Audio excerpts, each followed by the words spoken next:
ఏం కర్రీ చేస్తున్నావమ్మా? ఆలు కర్రీ చేస్తున్నాను. సరే, ఆ ఆలు కర్రీ చేసేటప్పుడు ఈ క్వశ్చన్కి ఆన్సర్ ఆలోచించు. What starts with T, ends with T and has T in it? టీతో స్టార్ట్ అవుతుంది, టీతో ఎండ్ అవుతుంది, దాంట్లో టీ ఉంటుంది. అదేంటి? ఈరోజు 2 టాస్క్లా అయితే చూసారు కదండి, ఈరోజు నా లంచ్ ప్రాసెస్ ఒక క్వశ్చన్తో మొదలైంది. టీతో మొదలవుతుందంట, టీతో ఎండ్ అవుతుందంట, అందులో టీ ఉంటుందంట. ఆ ప్రశ్నకు జవాబు మీకు తెలిస్తే కామెంట్లో తెలియజేయండి. అలాగే నేను ఇప్పుడు మా వాడు అడిగిన క్వశ్చన్ని ఆలోచిస్తూ ఈ వంట చేసేస్తున్నాను. సో ఈరోజు పొటాటో కర్రీ అండి, చాలా స్పెషల్గా, చాలా మంచిగా కుదిరింది, చాలా టేస్టీగా కూడా ఉంది.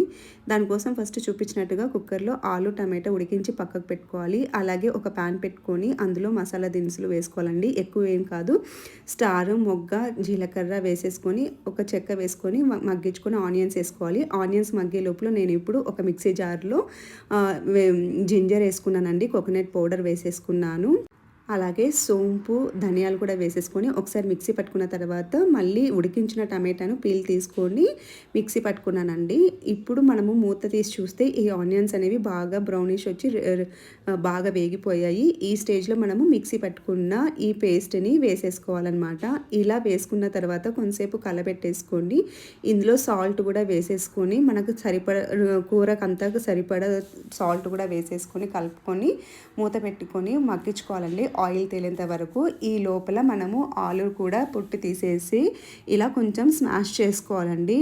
పూర్తిగా కాదు, కొంచెం ఉంటలుంటలుగా స్మాష్ చేసుకోవాలి. తర్వాత ఇది ఆయిల్ తేలిందండి, అందుకే ఇప్పుడు మూత తీసేసి అందులో మళ్ళీ కొంచెము పసుపు, garam masala, red chilli powder వేసి కలిపెట్టాను. అది పచ్చివాసన పోయే వరకు మూత మూసి మగ్గించుకున్నానండి. ఇప్పుడు కొంచెం పెరుగు వేసుకుంటే సరిపోతుంది. ఒక 3 టేబుల్ స్పూన్ పెరుగు అయితే బాగుంటుందండి. దాన్ని కొంచెం గడ్డలు లేకుండా విస్క్ చేసుకొని వేసుకోవాలి. లో ఫ్లేమ్లో పెట్టుకొని వేసుకోవాలండి, లేదంటే కొంచెము విరిగిపోయినట్టుగా కనిపిస్తుంది.